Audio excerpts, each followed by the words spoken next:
Hello, hello, hello.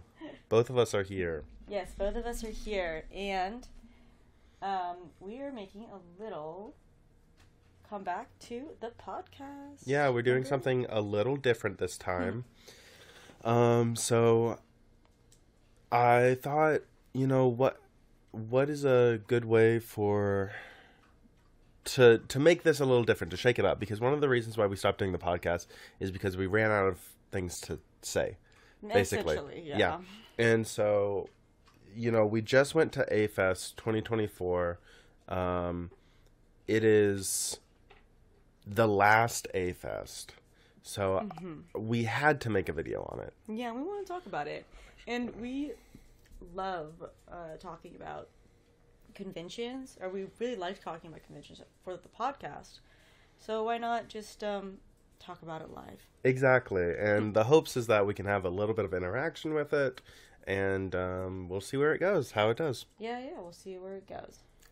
So once again, like Jared said, we went to AFest 2024, the finale. Yes, the finale. Oh, goodness. After 32 years. I know, it's been going on for 32 years. It's, like, unbelievable. It's crazy. So, Anime Fest, or AFest, was my very first convention. Like, in high school, I think I was 16.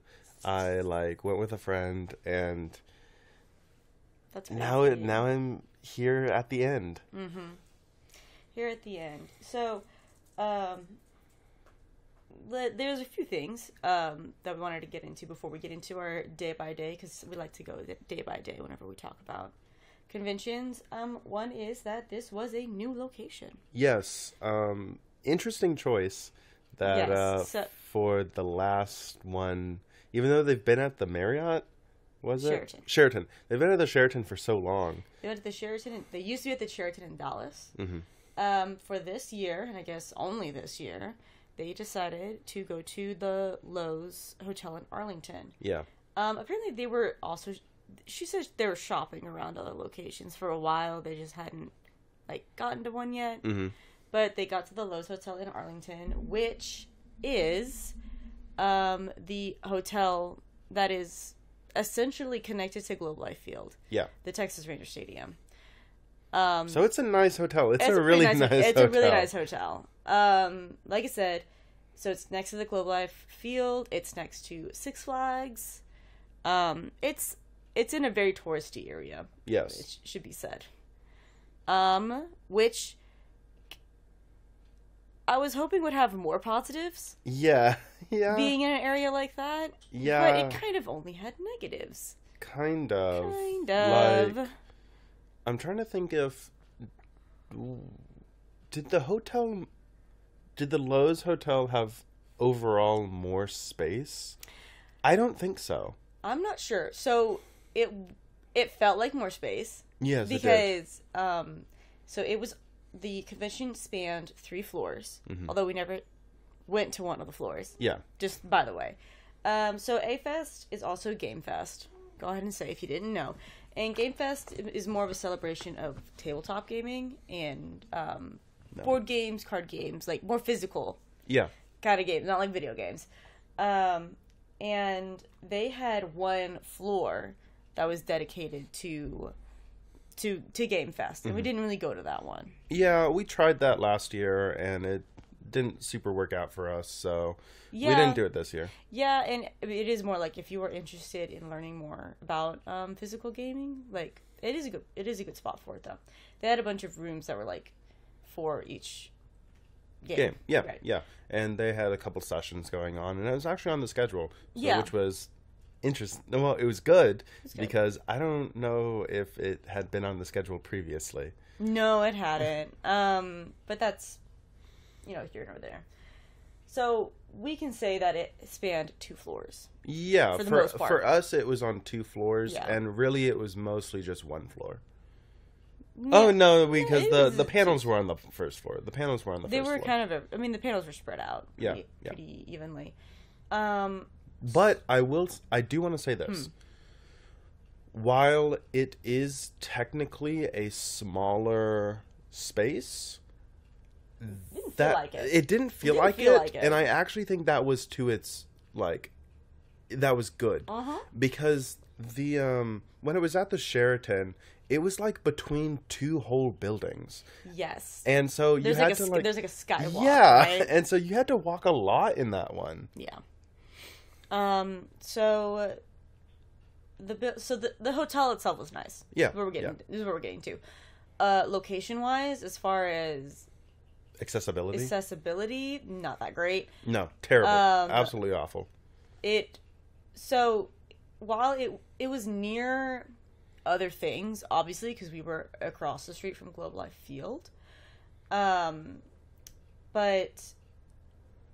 it wasn't really near, like, restaurants or, like, other things to do, you know? So there's that. And then, of course, with the new parking, we get to talk about, wow. With the new location, we get to talk about parking again. Because parking is always an issue. Yes. For every convention. Basically, every convention has a problem with parking.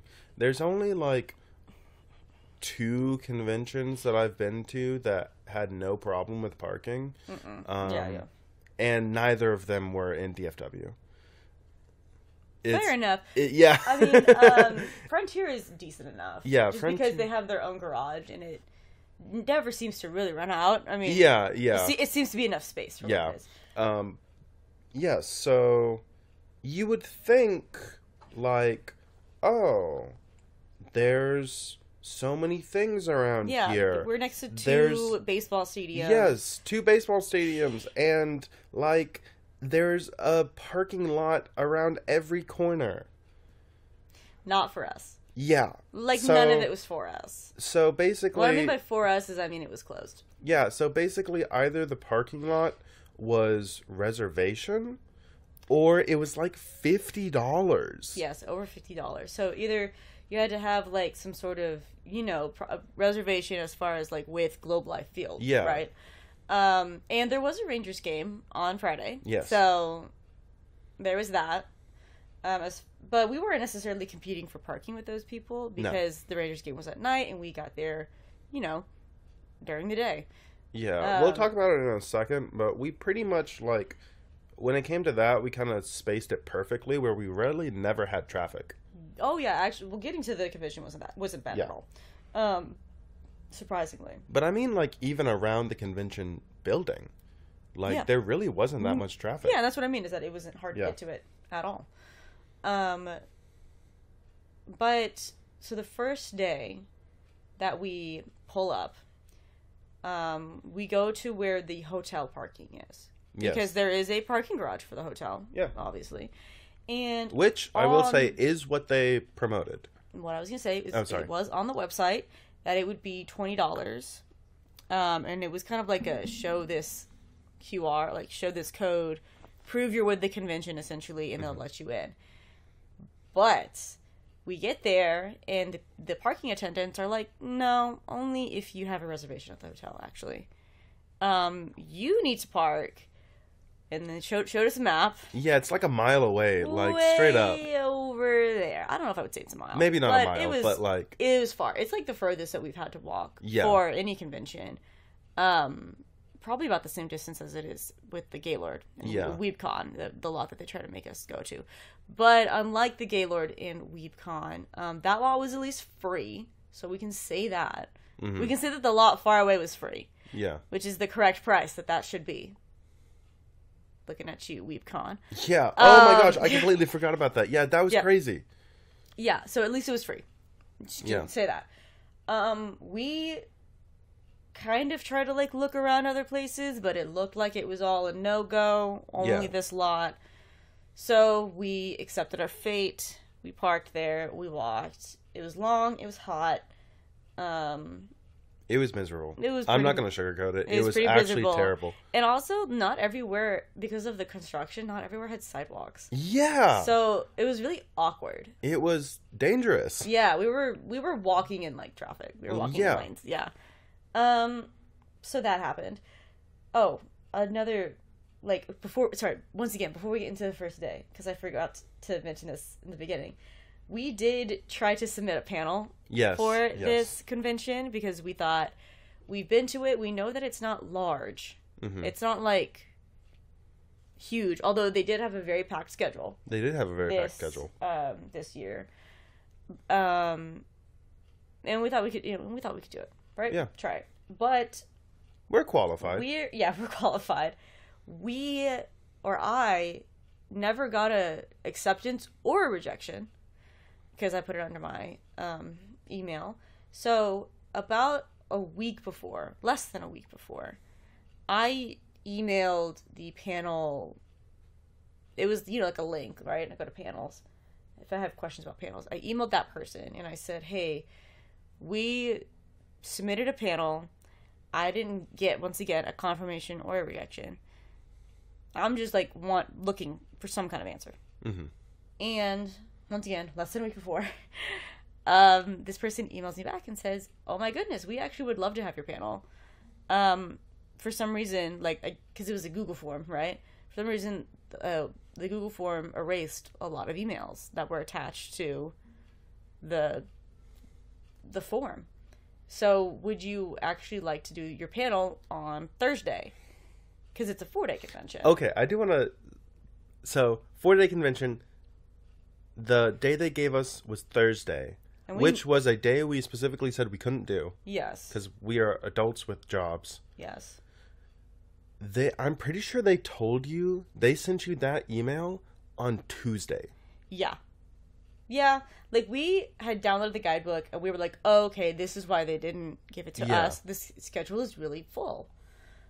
So I don't know what was up with that. I mean, if it is how they say it is, where emails got lost, that is unfortunate. Yeah, that's... Yeah. But we didn't get to do our panel. Honestly, I'm not gonna lie. It might have been for the best because you were kind of sick, and yeah. So, maybe Frontier. Yeah, maybe Frontier. Maybe Frontier. Let us know if you want us to see us at Frontier. Yes, maybe Frontier. We do have a presentation ready. We weren't just gonna we didn't not prepare anything. Yeah. Should put it that way. Okay, so day 1. Parking was bad. We already talked about it. Parking was terrible. We had to walk. It was excruciating. It was very excruciating. We didn't cosplay, though, so at least there's that. Yeah. As far as being comfortable. And you know what? We've been really lucky when it has to deal with long walks because we oftentimes will make friends. Yeah, we'll oftentimes make friends on the walk. Yes. And it does make the walk a little better. It does make the walk a little better. Still. Because then we're all just complaining about the walk. Yeah. Okay, so first thing we do is the Artist Alley, which is a good size, I would say. As far as the amount of booths, it's probably similar to how it's been in the previous years. Yeah. But because we're at a new location, it's set up a lot more, it makes more sense in my brain. Yeah. Because at the Sheraton, it was essentially just in the lobby. And things weren't, didn't make the most sense as far as, walking goes. But this was also in a room, so it wasn't free this year. Yeah. That was... Yeah. If you have heard us talk about AFest previously, the Artist Alley has always been quote-unquote free because it's in the lobby. So, it's in a space where you have to walk in. They can't, Yeah. But this time it was in a room, so they had to make sure you had your badge and everything. Which, AFest does this thing. I won't say it's a weird thing, but it's an interesting thing. That, so their badges have, NFC readers in them, and so you to your badge whenever you go in somewhere. I love it personally. Yeah, it's cool. It's one way for fraud. To keep from fraud. Yeah, it keeps from fraud. I love that because they're probably also recording numbers. Yeah, I mean, as far as for the Artist Alley and Dealer's Room, those numbers are probably very skewed because people, they come in, they go out, they come in, they go out, right? But with panels and stuff, it's we can see how many people entered. That's true. It's for data at least. Something that was interesting, I guess, about the Artist Alley is that there was no signal. Yeah, so I don't know what was there's no signal, with the room. 5G, nothing. Yeah, that and I think it was a dead room. Was it dead for you? I never checked. Okay, because I never checked because I didn't need to. But... There was a sign. There was a sign that said, AT&T users no signal, use hotel Wi-Fi. Oh, you know what? I don't have AT&T. You do. Exactly. That's why I asked. Oh, yeah. I didn't check. And so I had no signal in that room, which wasn't super important. It's just a funny thing. Yeah. It's just really funny because it's like, it's a hotel. Like, yeah. And also, I'm pretty sure I tried connecting to multiple Wi-Fis and none of them let me. Mm-hmm. And the one that said, like, I think it said, like, what, like anime Wi-Fi or something like that. Uh-huh. Like, that I'm pretty sure it's supposed to be used for AFest was locked behind a password. Yeah. Well, it had a that sign had a password, I thought. I didn't think so. I don't Regardless, remember. it doesn't really matter. There was no Wi-Fi, or there was no signal in that room. It was kind of weird. Yeah. There were a couple of new people there. Yeah. Artists wise. Of course, you know, we go to these DFW conventions all the time. We do see a lot of the same people. And it is nice to see some of the same people because you get to see what's new with them. Like, just like, what's new? What are you creating that's new, you know? Yeah. Especially if you like their work and maybe they'll make something that you like. Exactly. Yeah, exactly that. But it was also fun seeing, you know, new people. With that being said, though, nothing really spoke to us. Yeah, unfortunately not. Unfortunately, nothing really spoke to us in the Artist Alley. I was looking to see if some stickers would speak to me, but they didn't really speak to me. Obviously, that doesn't mean that things weren't good.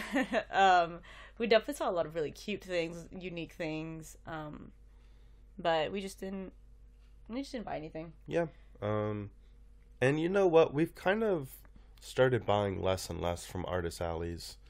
And I think the reason for that is just because we're running out of room.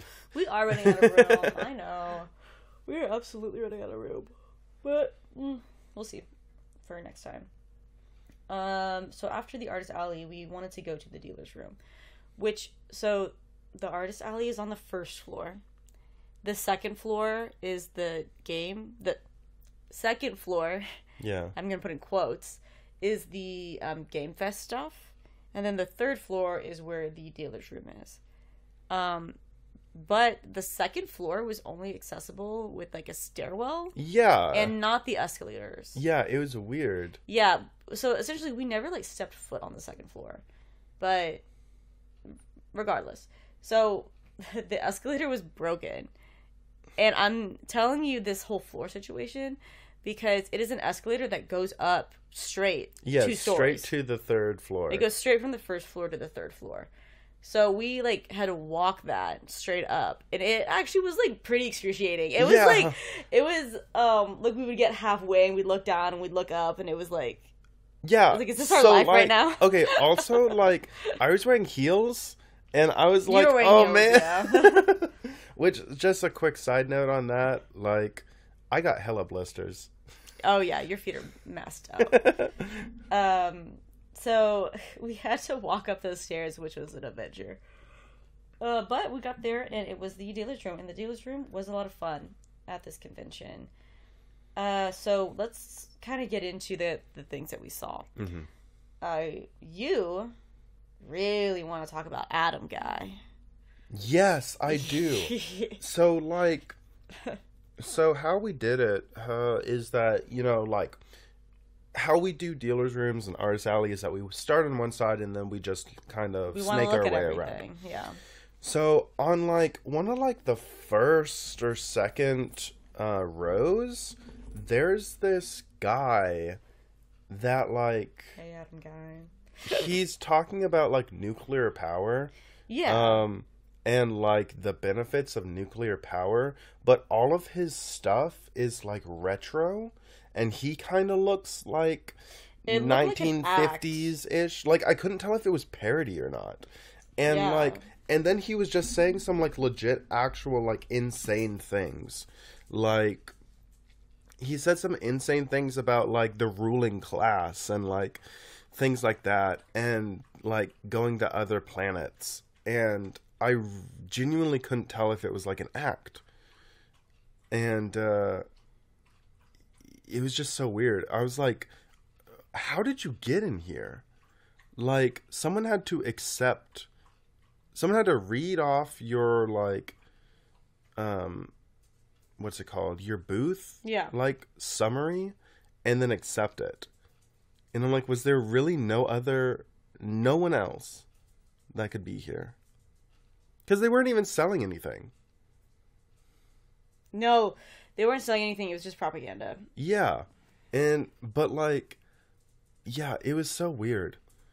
On a similar note to that, there was a couple rows down, there was a steampunk guy that had similar energy, but he was actually selling like steampunk doohickeys. Yeah, and that made more sense. Yeah.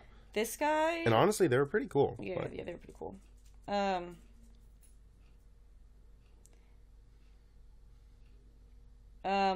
So I found his, like, website. Yeah. And, you know...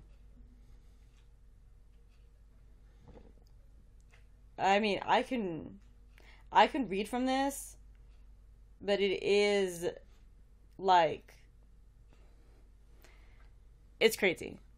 I mean, here, I'll just read, like, the beginning of this. I'm not going to read all of this. Mm-hmm. We find ourselves awash in anti-nuclear propaganda. Journalists and politicians abdicating the public trust make no effort at understanding either the facts or the question at issue. Instead, they accept the claim of the anti-nuclear campaigners to occupy the moral high ground and then repeat uncritically whatever else they have to say. The campaigners, in turn, do not trouble themselves over facts or even self-consistency.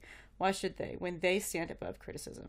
No surprise, then, that the prevailing opinions regarding atomic energy consist largely of egregious distorted facts, wholesale fabrications, and quite often nonsense to which no clear meaning can be assigned. Counterpropaganda is a largely self-defeating enterprise, rebutting a claim when the person making it does not care whether it is sense or gibberish. And the thing that is funny about all of this is that, to me, what he is saying is gibberish. Because we would stand by this band's booth and he would just be talking. Yeah. Like, I feel like he didn't have a script. He was just saying things. He was just talking, dude. He was just talking. And I'm like, what are you talking about? But yeah, and then all of his stuff was like 50s looking. Like... Yeah. I mean, like, it's obviously not a bit.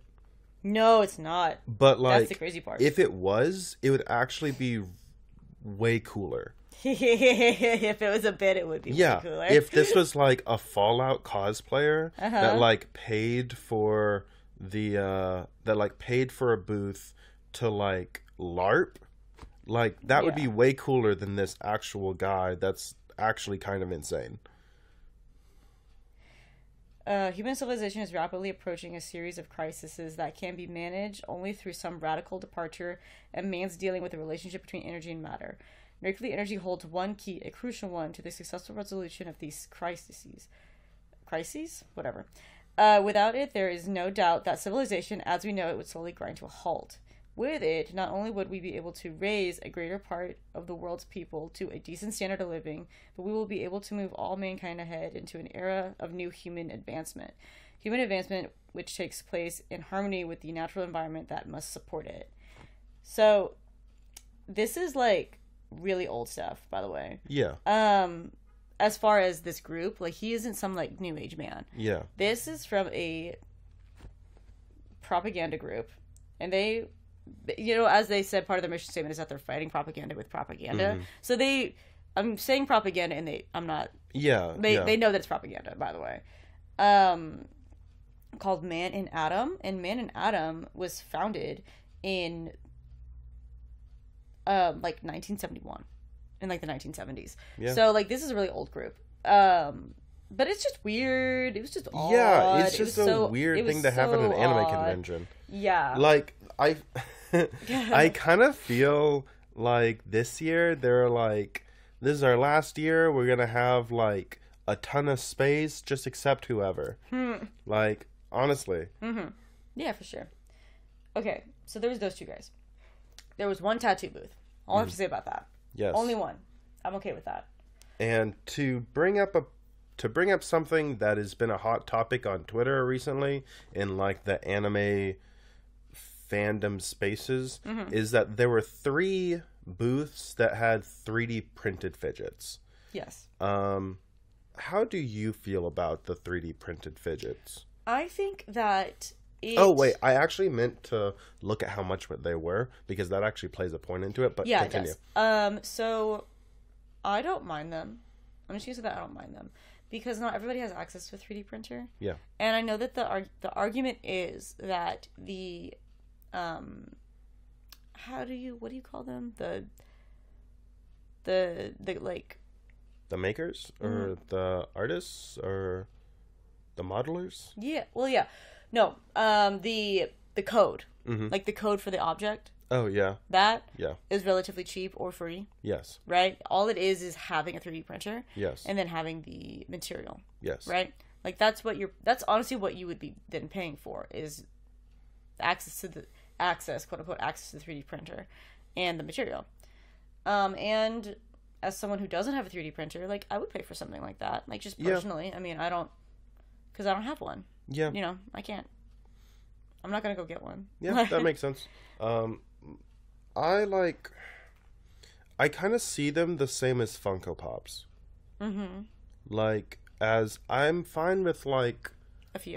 A few booths having it. But when it starts getting to, like, I'm pretty sure, if I remember correctly, Frontier was really bad about it. Yes, but, Frontier would get really bad about it. Yeah. It's because they had, like, all those voice actors. Yeah. So then they would want to sell... Yeah, I meant with the 3D printing as well. Oh, with 3D printing, yes. Yeah. Yes. And so, like, I'd say, like, 3 booths with 3D printed is, like, the max I want.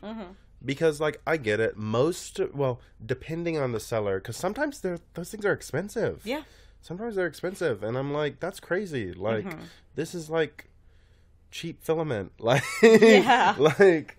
Right, it's plastic. Yeah, it's plastic. And so I understand it from the perspective of some people, like, don't want to spend a lot of money on something, and so, but they still want something from the convention, and so I get it from that perspective. Right. But I don't want them to overwhelm the space. Yeah, of course. And one of the things that people were talking about in other spaces is that there are some places that are like Artist Alley where we'll sell 3D printed things, and it's like yeah, so they don't really. I'd say the dealer's room is probably the best place for them. Yeah. But they're kind of in a weird spot. Yeah, for sure. But honestly, I don't care too much about it. I don't care too much about them either. And then also there were a lot of vintage things. So we got to see toys. We love seeing toys. Yes. Vintage toys. And there's a lot of vintage video games. And video games. So there was... Yes. There were like whole like booths that were just like... I was going to say... You're at the GameStop right now. Like, I was going to say there was like... including the recycled bookstore, there was like 4 or 5 booths that were specifically about vintage games. So like NES games and like things like that. And it was really cool to see. Like, that's another thing. Well, actually, no. Let me rephrase that. Because it's Game Fest as well. Right. I feel like it makes sense. Yeah. I'm curious to know what people's opinion of, like, video game related stuff like that at conventions are. Because it's not, like, really anime. Yeah, but, you know, the overlap is so great. You're right, it is. You know what it does make me think, though? That I could totally sell arcade sticks at an anime convention. Yeah, probably. Yeah. Yeah.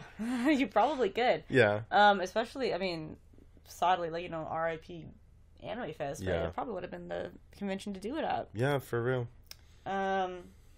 Speaking of video games... Oh, wait, actually, before we say that, more vintage things. Okay. There was a bunch of Godzilla.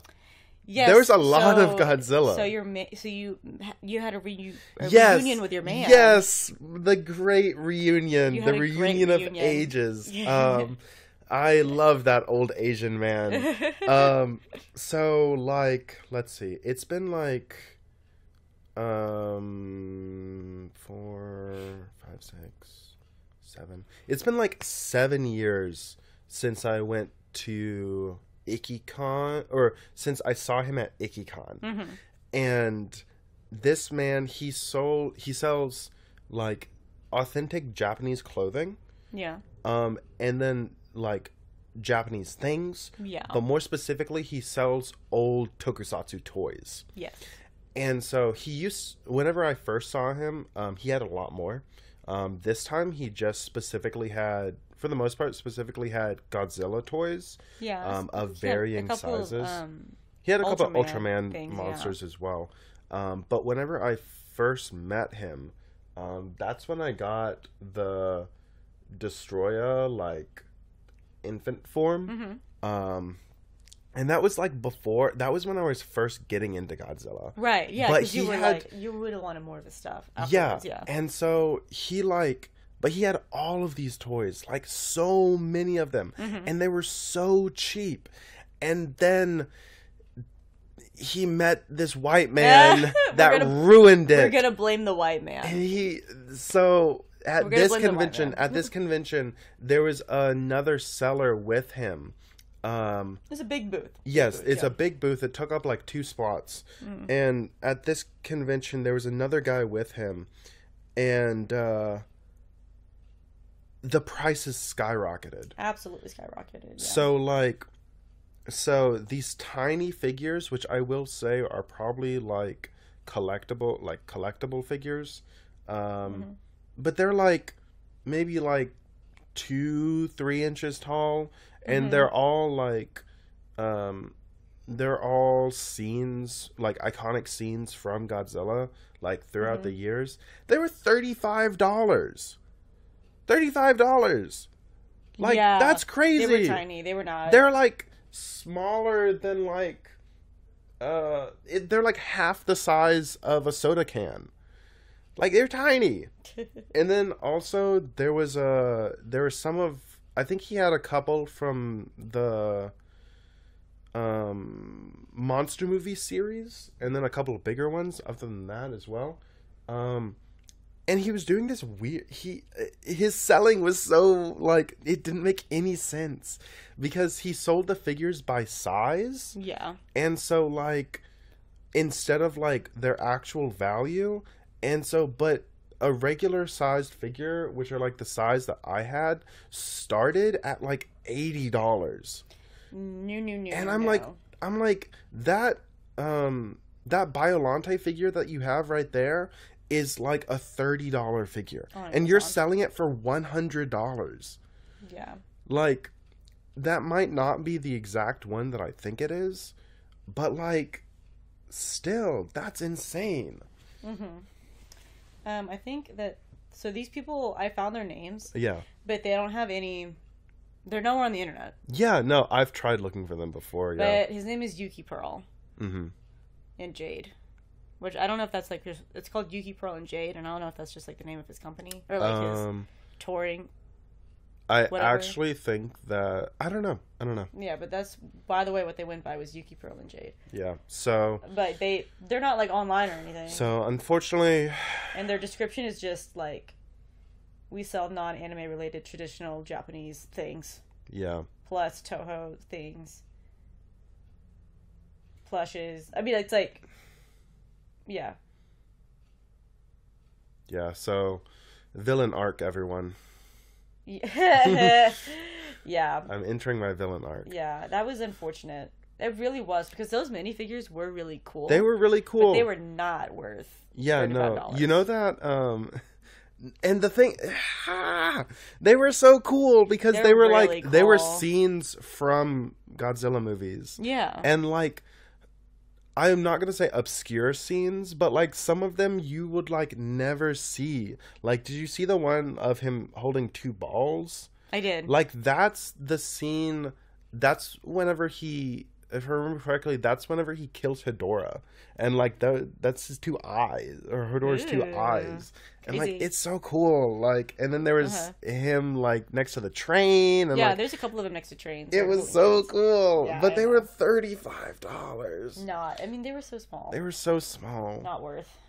Okay. It's hard being a tokusatsu fan in America. It is. It is. You have to wait for DMCon. Yeah. Get your fix.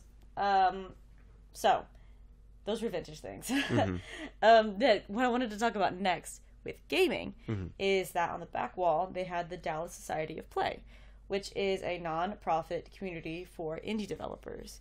So, in the back wall of the dealer's room, there were a bunch of different setups for indie games that, they were just like promoting their indie game. Yeah. And they would have people come play it. They had, their QR codes, their flyers, their whatever. Yeah. And that was really But nice. it was cool. It was really cute. Yeah. So I've seen it at conventions before. Like, I think Frontier did it last year, but not the year before that. Mm-hmm. And then I've seen it at San Japan too. Yeah. So I think it's really cool, like giving these indie developers like a space. Yeah. To like physically promote their stuff. Yeah, for sure. Yeah, especially like with the hands-on, like. Yeah, you can actually like see cool. how the game runs and stuff, and like talk to somebody who's worked on the game. Mm. Yeah. Very cool.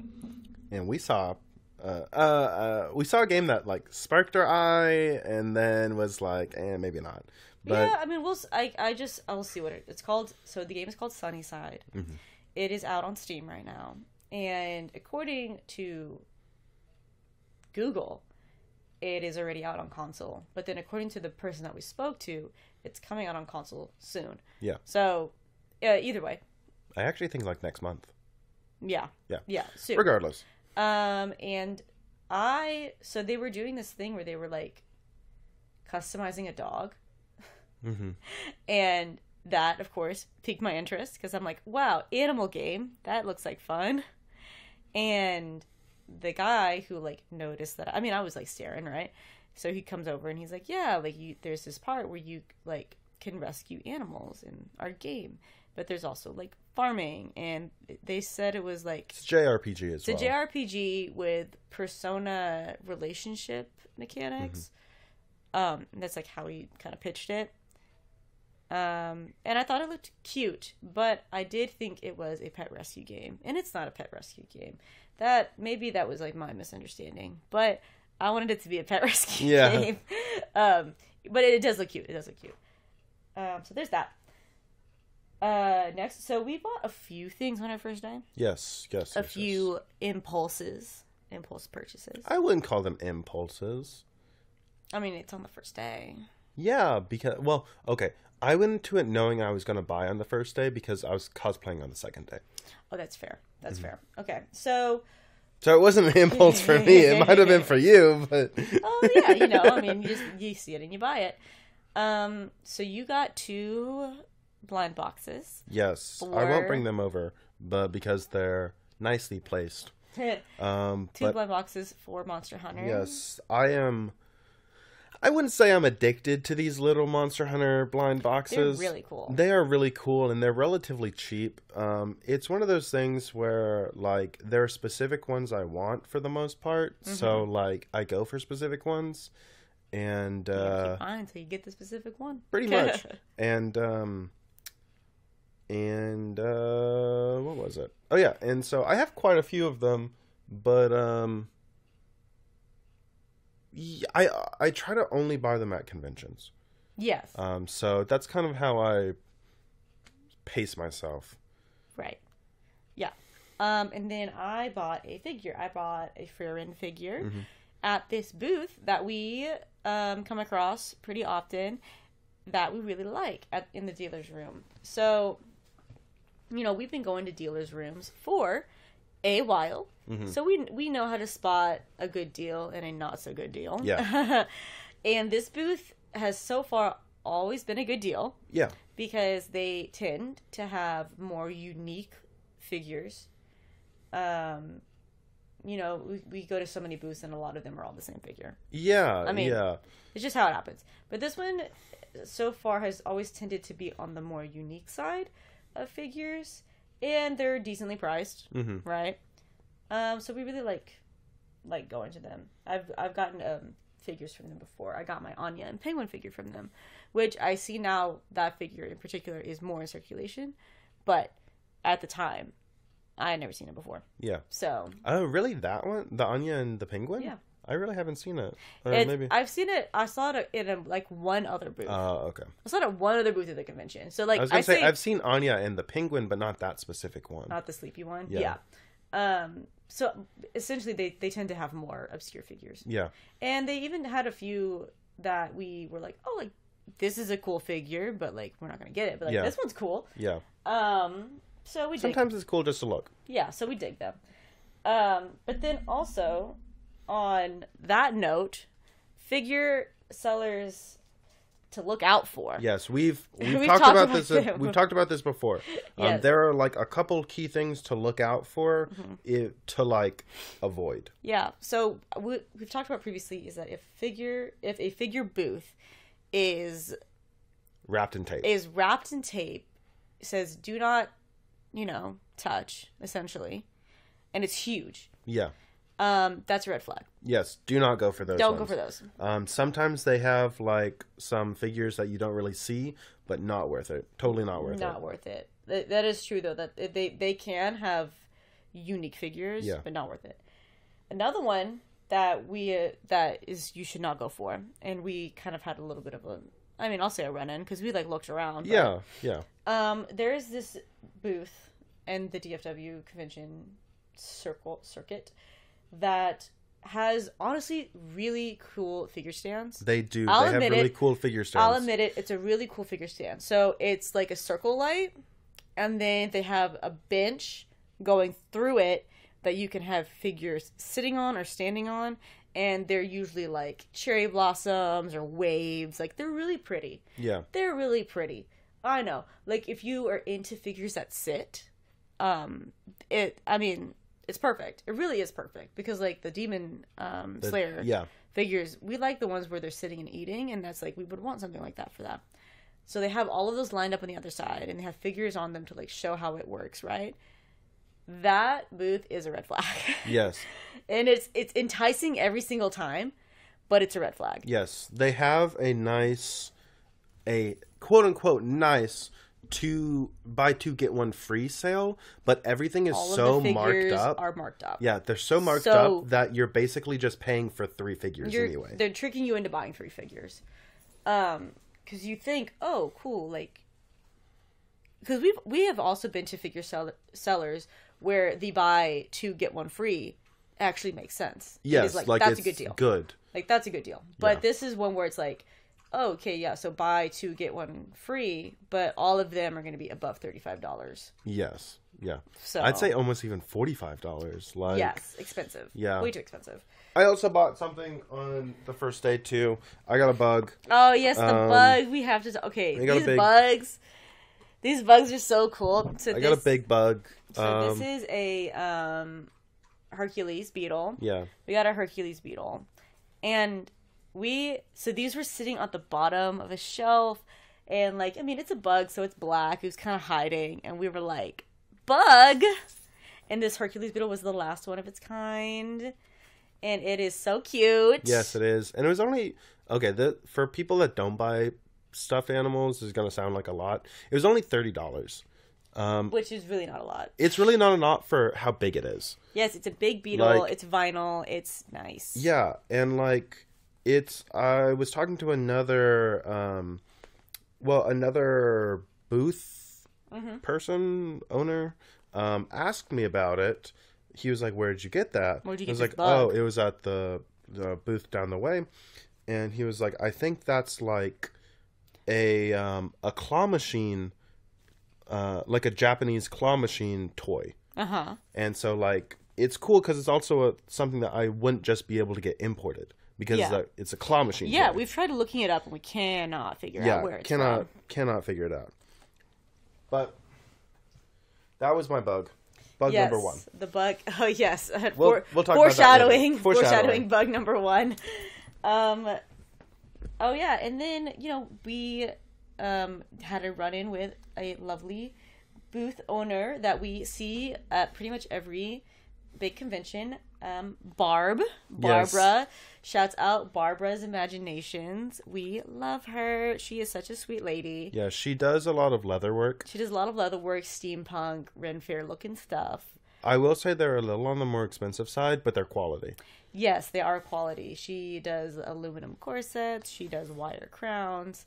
And the pouches. Actually, I was pretty interested in those pouches. Yeah, those pouches are pretty cool. Those are pretty nice. Those belt pouches. But she is always so sweet to talk to. She's always at the convention working also, like currently still making more crowns and earrings and stuff. But she's always so nice to run into. And that was pretty much our day. So then, here's what happened. We wanted to go to the drag show, which was at night. It was a nighttime activity. So, but we also have a dog. I don't know if you noticed. We have a dog that needs to be let out and fed at night. So we went back home to kind of like reset, right? Take care of our little guy. And then we go back to the convention center. Now, we kind of spaced this out perfectly because the drag show started at 9, seating was at 8:30. And, you know, by the time we got back there, the Rangers game was over. So, like, everyone was already gone. Everyone was already gone. So, what this comes down to is the lot, the big lot that is near the hotel was open and free. So, and also it was cooler outside because it was night. So, we were able to park there for free. A lot better. And then, yeah, the drag show. The drag show was great. It was really cool. It was really cool. It was the first time that AFest has done a drag show. I'm trying to remember if they ever had any sort of, like, nerdlesque or anything. I don't think so. I don't think so. Yeah, oh yeah, speaking of, just like a side note, they had a nerdlesque on Thursday, but it was a history of burlesque. So I wonder how many people went into that, kind of confused. But regardless, the drag show was a lot of fun. The hostess, which is Rosa Thorns, was very funny. Yes, very good hostess. They had a running Ranma 1/2 gag, which we were like, man, we should have cosplayed as Ranma. Yeah. That would have been fun. We could have been heckled. We could have been a part of the show. We could have been a part of the show. There were a lot of drag kings. There were mostly drag kings. It was mostly drag kings. Which is cool. You don't really see that a lot. Like, yeah, from my perspective. Yeah, that's pretty accurate. But it was a good show. They were anime themed or nerd themed just to some extent, video game themed, whatever. The crowd was in good spirits. We were tipping, throwing money around and everything. It was a good time. It was a really good time. It was, yeah. Yeah. There was a bachelorette there. Yes. There's a bachelorette party. There's a bachelorette party at this drag show whose wedding was going to be Dragon Ball Z themed. So whenever there was the Vegeta. Look, I don't go there, okay? When there was the Vegeta performance, Drag King performance, they had a fun time with him. But it was a lot of fun. It was a lot of fun, yeah. Yeah, and that was the only thing that we just went back to do the drag show and then went back home, but that was a lot of fun. Yeah, no after party or anything. No after party for us. We're old. Yeah, that was about as much of an after party as we could handle. Yeah, so that was the first day. Pretty good day. Second day, we cosplayed. Yes, we cosplayed. It was really sweaty and hot. It was so sweaty and hot. We were steaming ourselves. I was Kaiju number 8. Yes, and I was Reno, the monster sweeper. Yeah. And it was sweaty and hot. Yeah, so he was wearing foam in layers, right? And I was wearing a plastic bodysuit. So it was pretty terrible, but I mean, it was fun, but it was terrible. Yeah, it was like worth it. Yeah. Luckily, we were able to park in that same lot. Yeah, so for some reason, that lot that I mentioned for the drag show was open during the day on Saturday, and it was free. And it was close. And we were like, okay, like, now we're talking. This is what we were kind of expecting. So there's that. The first thing we did, though, when we got to the convention was go to see the Anime Research Project presentation, which we have been faithfully going to for the past, like, 3 years at AFest. It's the same guy who does... Well, he's not the only one who runs the project. Yeah. But it's the same he's who the presenter. Presents on the project, doing it for however long. I mean, 2013. Longer. Yeah, exactly. Since 2013. Yeah. At least since 2013. And we got to just see some stats. So here are some stats for you. Anime fans are sad, alone, and unathletic. Yep. It has been proven by science that we are sad, alone, and unathletic. Also, that people don't want to interact with us. And other people, non-anime fans. Sorry, yes, non-anime fans do not want to interact with us. So I'm just going to like go into a little bit. So, sad. Between 2021 and 2022, I think it was. No, it was yes. Between 2021 and 2022, there was a sharp decline in our mental health that the survey showed. Basically, we were more likely to say that we were depressed, and that correlates directly to the fact that we also said that we had less friends. So that's sad and alone right there. I say we, anime fans, were over time more likely to not, how do I want to say this, to not have friends who were not into anime. Yes, non-anime friends. Yes, we are unlikely to have friends that are also not into anime. Yes. That was like, there was like a big, there's a big jump. Yeah, so a big decrease in the friendship. The number of friends that you have that are also into anime stayed relatively the same, but the number of friends from 2013 to now. Or 2013 to 2023. Three. The number of friends that an anime fan has that are not into anime, like, halved. Yeah, it went down a lot. So he was like, please go out and get friends. Yeah. And we are unathletic.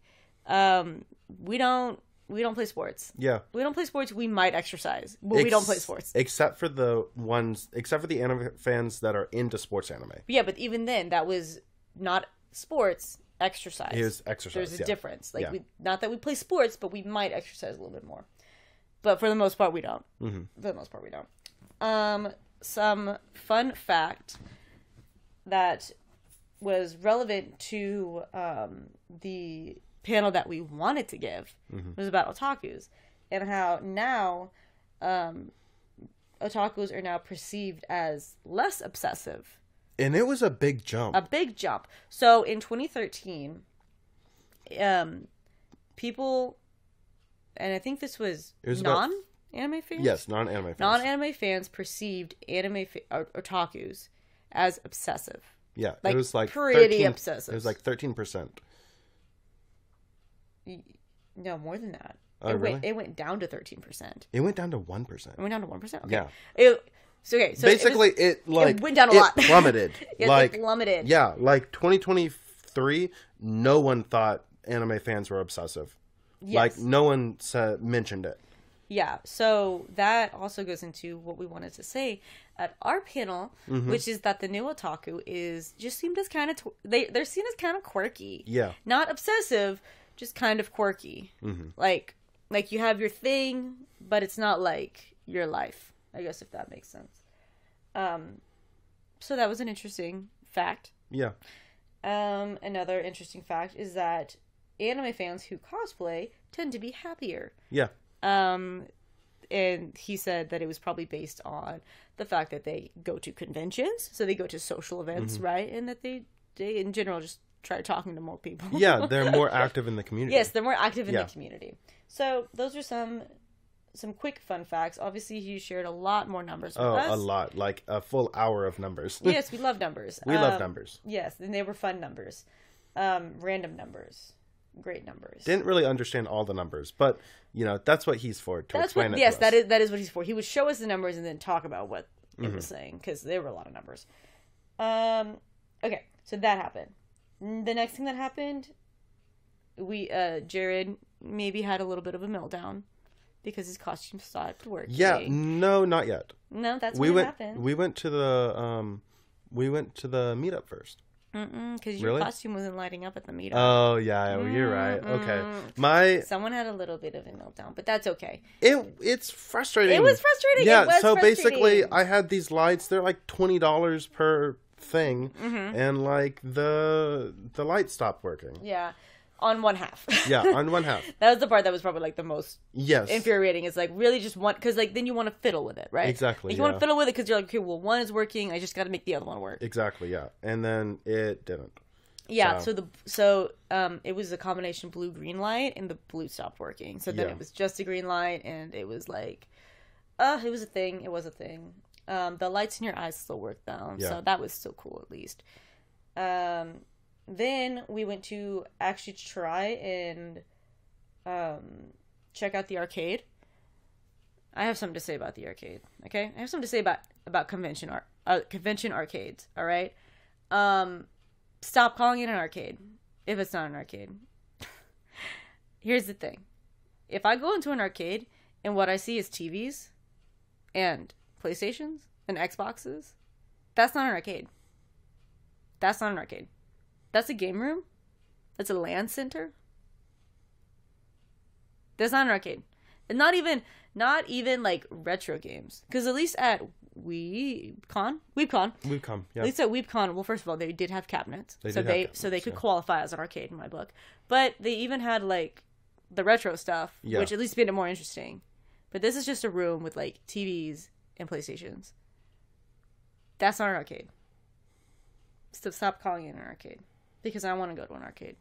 Yeah. That's why we need to go to San Japan. Yes, I know. Yes, I know. So that's just like, we like literally saw it and we were like, okay, cool. So not an arcade. Lane. Yeah. Got it. And then we left. Then here's what happened. We were about to go back into the dealer's room. And then other Kaiju number 8 cosplayers were like, wait, we need you. Jared. Because no one else is dressed as Kaiju number 8 for our photo shoot, for our meetup. So then we kind of walked quickly to the meetup, which was outside on a balcony. And you walked out, and everybody cheered. Everyone Basically, was like, yay! No, that's exactly what happened. That's like literally what happened. We walked outside, and they were like, yay! Everybody cheered. So we did a group photo.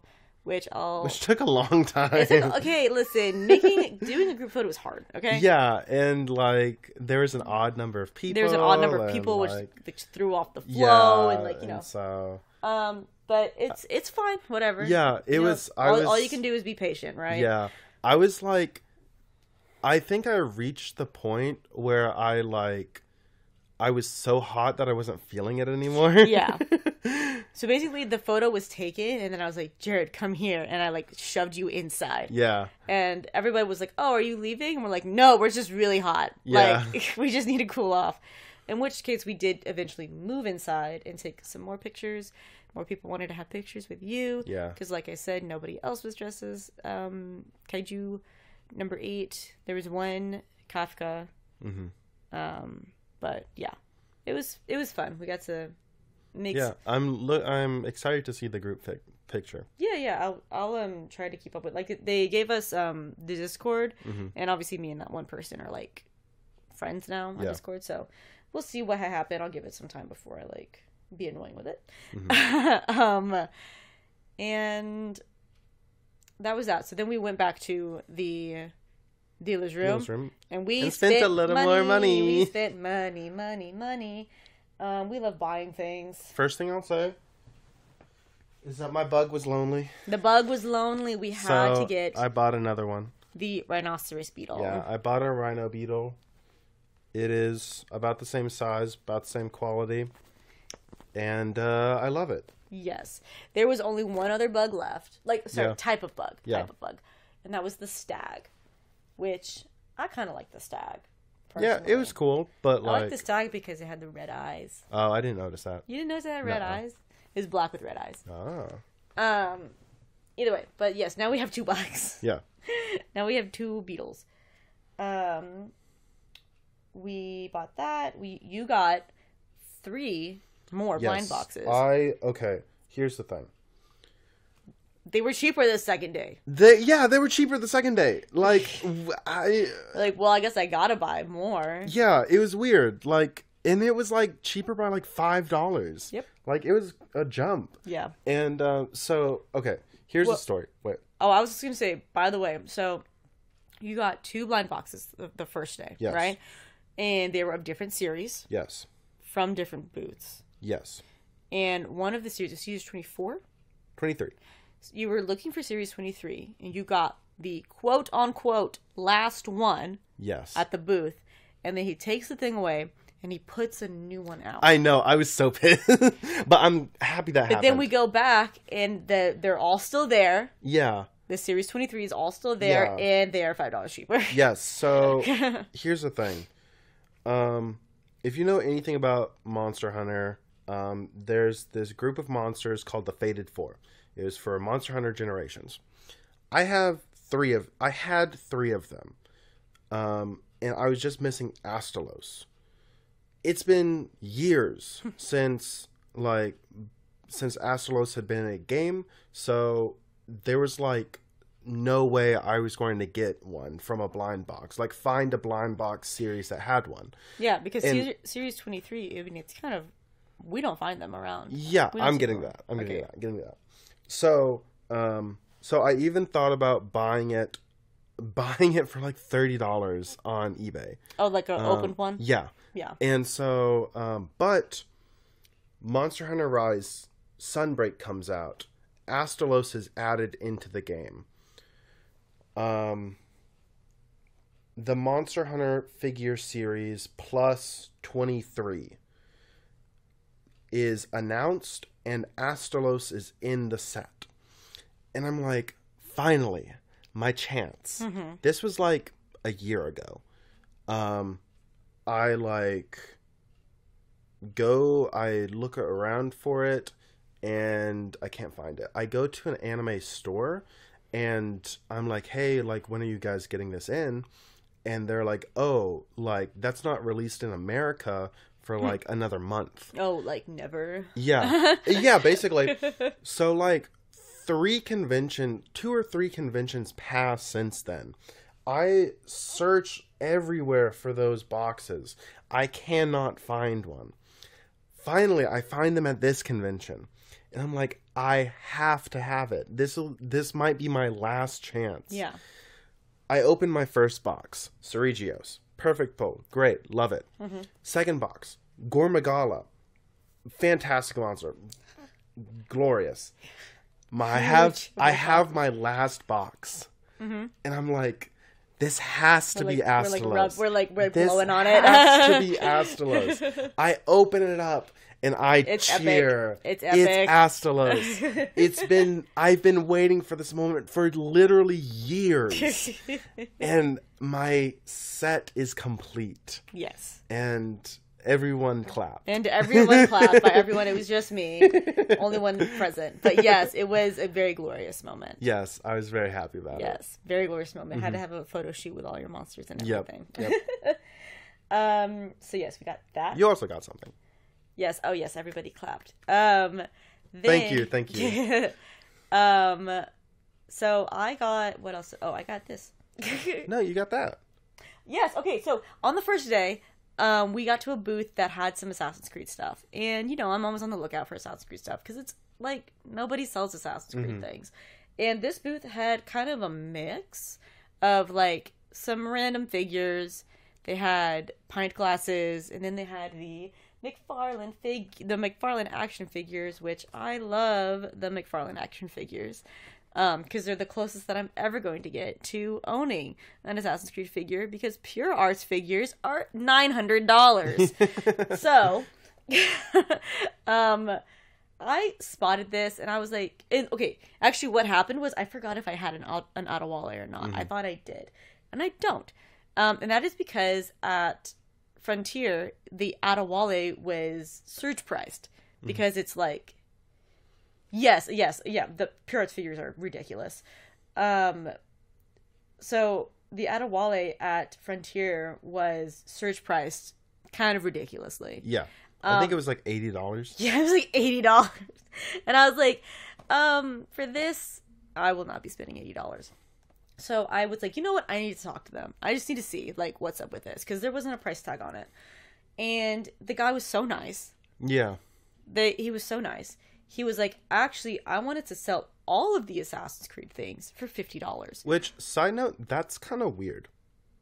Why is it weird? Like, I wouldn't necessarily think of going to a booth and be like, here's the full set.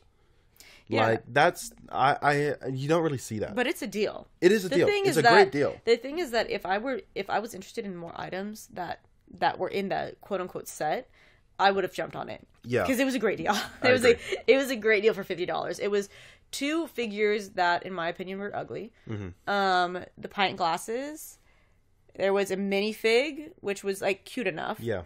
And then the like it was like foam brass knuckles. Those were pretty cheesy. But this was all I wanted, and it was $15. So I was like, I really just want this. Thank you. Please and thank you. So now I have another McFarlane Assassin's Creed action figure. Yeah. So, yeah, all of those things were in the $50 deal. Which, like I said, I am admitting it was a steal. I just didn't want them. Yeah, it was like figures that we kind of thought were ugly, so you don't really want them. And, like, pint glasses we'd never use. And, like, you know. Yeah. Yeah, exactly. So I just took this for the 15. Maybe he'll try and sell that other stuff again for still 50. I don't care. Yeah, I don't know. I don't care. Yeah. This is all I wanted. Yeah, that booth was really interesting because it also had like other old action figures. Mm-hmm. And then he was selling like these Game Boy Advances that had like what are they called? Like Arduinos in them that had like emulated other things. It was really weird. It was, or like I had never really seen anything like it before. So, but it was unique. Yeah, and then right before we left, so okay, oh yes, hello. Hey. No worries. Thank you for stopping by. Yeah, of course. So I love penguins. Oh wait, no, we have no, wait, that's right. One more Monster Hunter thing. One more Monster Hunter thing. One more Monster Hunter thing. I saw this really cute Mizutsune. Mizutsune is my favorite Monster Hunter monster, and yes, it is so cute. And I saw this plush on like the second day, I think, first or second day. Yeah. And I was like, I don't know if I want it because basically I found this and then I found the bugs later and they're the same price. And so I was like, well, the bugs are bigger. So I got the bugs. But then it's just so cute though. Yeah. And so I had to go back and get it. Yeah. So we got back and got that one. Mm-hmm. And then, yes, we love plushies as well. Yes, we love plushies. We have tons of plushies. But I love penguins. I just am so this is like the penguin that I got at my last AFest, right? I got 3 penguins at my last AFest. Yeah. And our friend has an ad. Yeah. We are live on Twitch, so there are ads on this, but we are gonna like post this again. We're gonna repost this all to YouTube so you can see it if you want, and to Spotify because it is a podcast episode. You can check us all out and all those things. Yeah, hi. I was just saying that we are gonna repost this stuff to YouTube, by the way. But I love penguins, and there was one penguin booth. They were called Iguinos, and they're these penguins with eggs. I don't even know, because the thing is that it's kind of egg, like but looks like an eggshell, but then like it has a leaf on it. Yeah, it's kind of weird. I didn't really think about it. I don't really know what it is, but it's a penguin. It's a round penguin, and the species are called Iguinos. So I got to name it. And I decided to just name it Penguino because I'm creative like that. You know what? I kind of had to convince you to buy it, actually. You did. Well, it's because you wanted the small one, but the small one sold out on like the first day. Oh, the mini ones? Yeah. Yes, exactly. Right? I don't know what this is on its head. Yeah. Maybe it's an orange rind. I have no idea. I don't know, but it's shaped like an egg. Yeah, it's like an egg. Whatever. It's like a pear, though. Who knows? But I had to get this guy because I love penguins.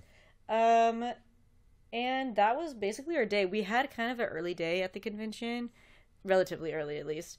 We didn't go to any other panels that day, except for the first one. Yeah, I was thinking about going to one other panel, but we ended out... It was like 2 hours until that next panel, so we were like, nah. No, because you were dying in your cosplay. Yeah. And my cosplay was falling apart, so... minimally. Oh. Well, it did. You did walk out of it. Yes, you did literally walk out of your cosplay. So that's actually kind of a reoccurring thing with my cosplays is that they only kind of last a day. But there's one thing that we forgot to write about, which is how we ended the day. Boba? Which is getting Boba. Right. So we cosplayed from Kaiju number 8. Yeah, so I cosplayed the actual Kaiju number 8 monster. And then I was Reno the monster sweeper because I didn't want to make a whole costume. So I just kind of phoned it in with the white plastic bodysuit.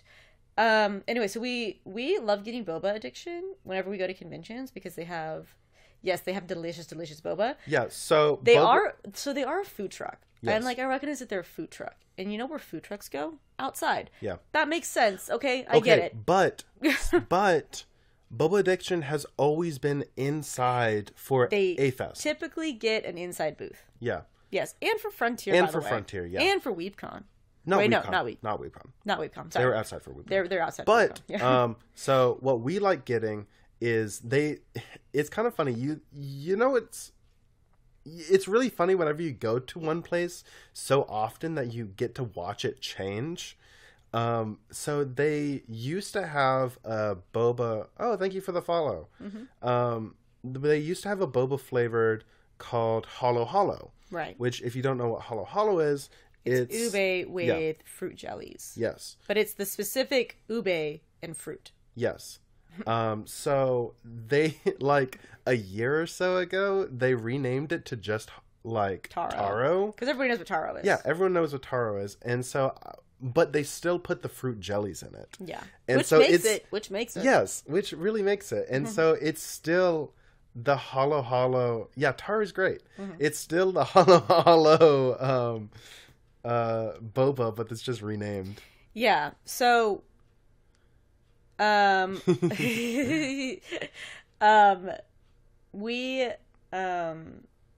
food trucks go outside. I recognize that. The food truck is outside, but it's outside with literally nothing else around it. Yes. And what I mean by that is there's no tents, there's no umbrellas, no covering. There's no covering of any kind. And it is blistering out there. Just a side note, we also had to walk down 2 flights of stairs to get to it. Yes. Everything was kind of played. It was weird. Yeah. It was weird. I don't know why they could have fit inside somewhere. They could have fit in the dealer. Yeah, they could have fit in the dealer's room somewhere. Yeah, and then it was on AstroTurf, so that made it even hotter. And I literally got sunburnt. Waiting for this boba.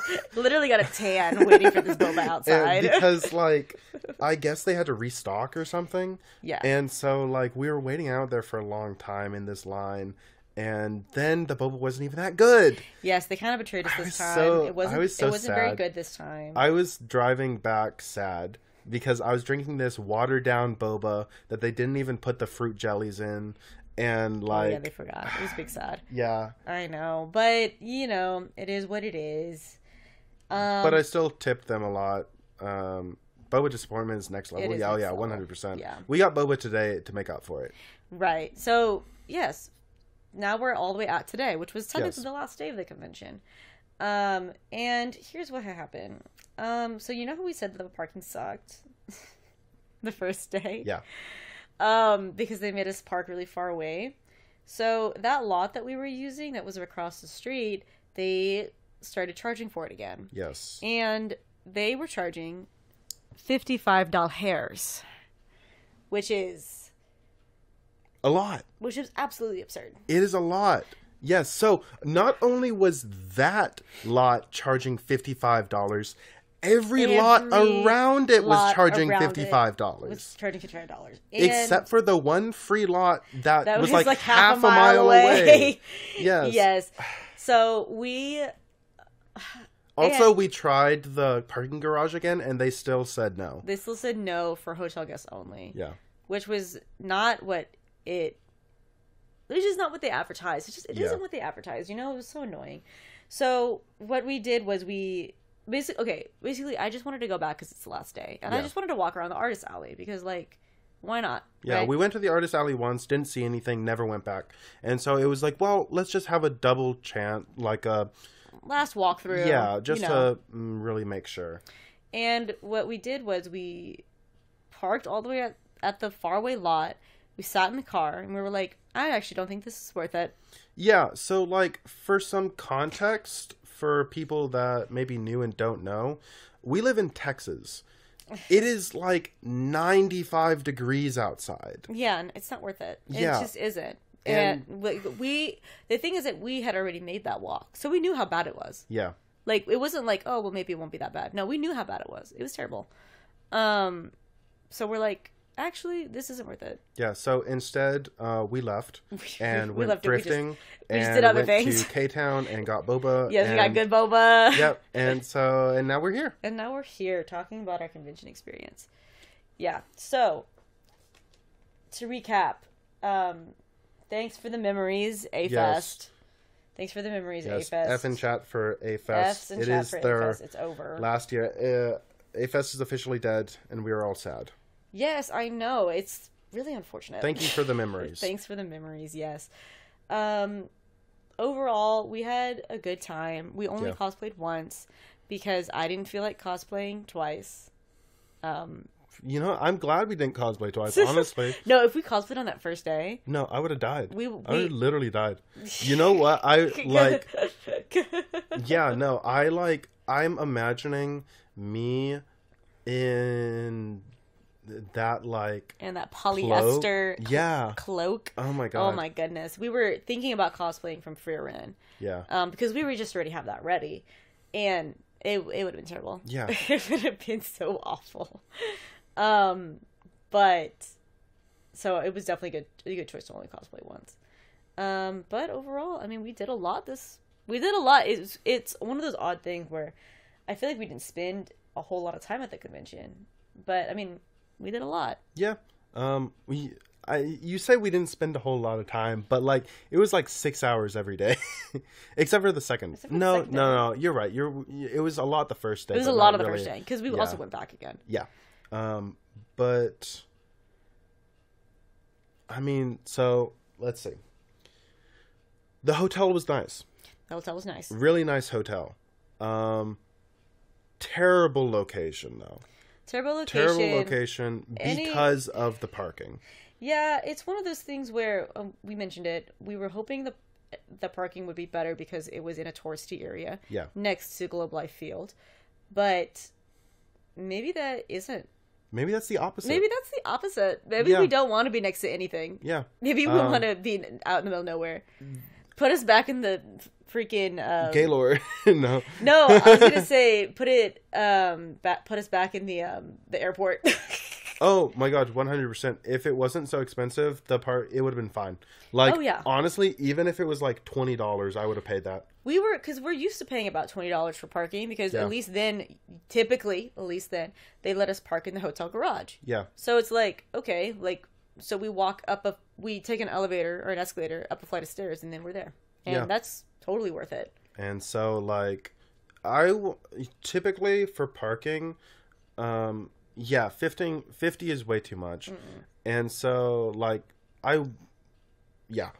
and so if any of those lots were any cheaper, I would have paid for it. And I was prepared to pay for the $20 for the hotel parking. But they just didn't let us. They're like, no, go away, please. Yeah, it's so weird. Anime time over. Yeah, Anime time is over. No more. Which is... Yeah, for real.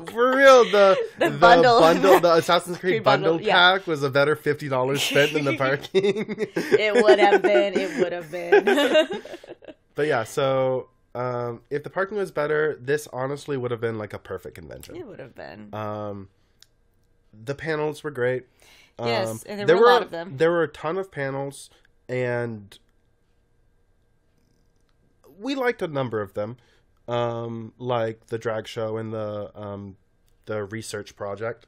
There are a couple that we were kind of wanting to go to, but decided not to.